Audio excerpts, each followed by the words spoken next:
കൊച്ചിയിൽ 13-കാരിക്ക് വെട്ടേറ്റു.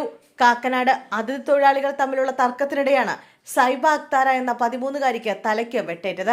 ഗുരുതരമായി പരിക്കേറ്റ പെൺകുട്ടിയെ കളമശ്ശേരി മെഡിക്കൽ കോളേജിൽ പ്രവേശിപ്പിച്ചു. ഇന്നലെ രാത്രി 7 മണിയോടെയാണ് സംഭവം. തർക്കത്തിനിടെ ഒരു സ്ത്രീ മറ്റൊരു സ്ത്രീയെ വാക്കത്തിക്കൊണ്ട് ആക്രമിക്കാൻ ശ്രമിക്കുകയായിരുന്നു. ഇതിനിടെയാണ് 13-കാരിക്ക് വെട്ടേറ്റത്. തിരുവാങ്കുളത്ത് +1 വിദ്യാർത്ഥിനിയെ പാറമടയിൽ മരിച്ച നിലയിൽ കണ്ടെത്തി.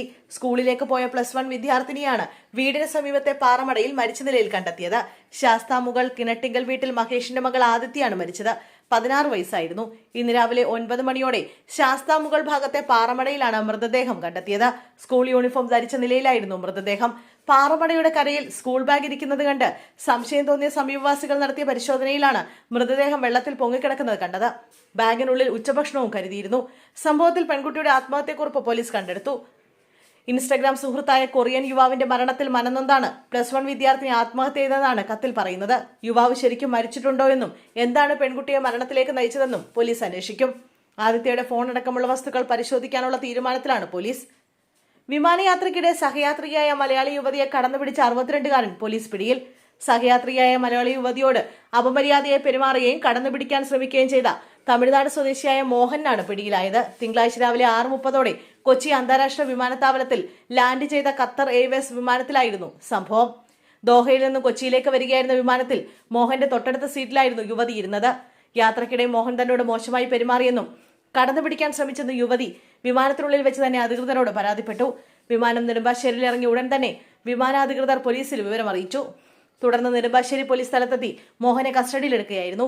യുവതിയുടെ പരാതിയിൽ കേസെടുത്ത പോലീസ് അറസ്റ്റ് രേഖപ്പെടുത്തി. കോടതിയിൽ ഹാജരാക്കിയ പ്രതിയെ റിമാൻഡ് ചെയ്തു.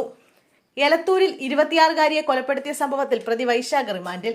കഴിഞ്ഞ ദിവസമാണ് എലത്തൂരിൽ 26-കാരിയെ മരിച്ച നിലയിൽ കണ്ടെത്തിയത്. മരണത്തിലേക്ക് നീങ്ങുന്ന യുവതിയെ ക്രൂരമായി പീഡിപ്പിച്ചുവെന്നും ഉറക്ക ഗുളിക നൽകിയതിനു ശേഷം ക്രൂരമായി മർദ്ദിച്ചുവെന്നും റിമാൻഡ് റിപ്പോർട്ടിൽ പരാമർശിക്കുന്നുണ്ട്. വൈശാഖനും യുവതിയും കുറച്ചുനാളായി അടുപ്പത്തിലായിരുന്നു. തുടർന്ന് തന്നെ വിവാഹം കഴിക്കാൻ യുവതിയോട് ആവശ്യപ്പെട്ടു. എന്നാൽ വിവാഹിതനായ വൈശാഖൻ ഈ പ്രണയബന്ധം ഭാര്യ അറിയുമോ എന്ന ഭയത്തിൽ കൊലപാതകം നടത്തിയെന്നാണ് പോലീസിന്റെ കണ്ടെത്തൽ. ഒരുമിച്ച് ആത്മഹത്യ ചെയ്യാമെന്ന് വിശ്വസിപ്പിച്ച് യുവതിയെ താൻ ജോലി ചെയ്യുന്ന ഇൻഡസ്ട്രിയൽ വർക്ക്ഷോപ്പിലേക്ക് വൈശാഖൻ വിളിച്ചു വരുത്തി. ഇരുവരും ഒരുമിച്ച് കയർ കെട്ടി. യുവതി കയറിൽ കുരുക്കിട്ട ഉടൻ വൈശാഖൻ സ്റ്റൂൾ തട്ടിമാറ്റി കൊലപ്പെടുത്തുകയായിരുന്നു. പിന്നാലെ ഇയാൾ യുവതിയെ ബലാത്സംഗം ചെയ്തു. ശേഷം വൈശാഖൻ തന്റെ ഭാര്യയെ വിളിച്ച് യുവതി ആത്മഹത്യ ചെയ്തെന്നും ആശുപത്രിയിലേക്ക് എത്തണമെന്നും പറഞ്ഞു. ഇരുവരും ചേർന്ന് യുവതിയെ ആശുപത്രിയിൽ എത്തിക്കുകയും പോലീസിനെ വിവരം അറിയിക്കുകയും ചെയ്തു. ആദ്യഘട്ടത്തിൽ അസ്വാഭാവിക മരണത്തിനുള്ള കേസായിരുന്നു പോലീസ് ചുമത്തിയത്. എന്നാൽ എലത്തൂർ CI CCTV ദൃശ്യങ്ങൾ പരിശോധിച്ചപ്പോൾ ഇയാൾ യുവതിയെ കൊലപ്പെടുത്തുകയാണെന്ന് വ്യക്തമാവുകയായിരുന്നു. സെക്കൻഡ് ഷോ കഴിഞ്ഞ് മടങ്ങിയായിരുന്ന യുവദമ്പതികൾക്ക് നേരെ ആക്രമണം. ആറ്റിങ്ങൽ ദേശീയപാതയിലാണ് യുവദമ്പതികൾക്ക് നേരെ ആക്രമണം നടന്നത്.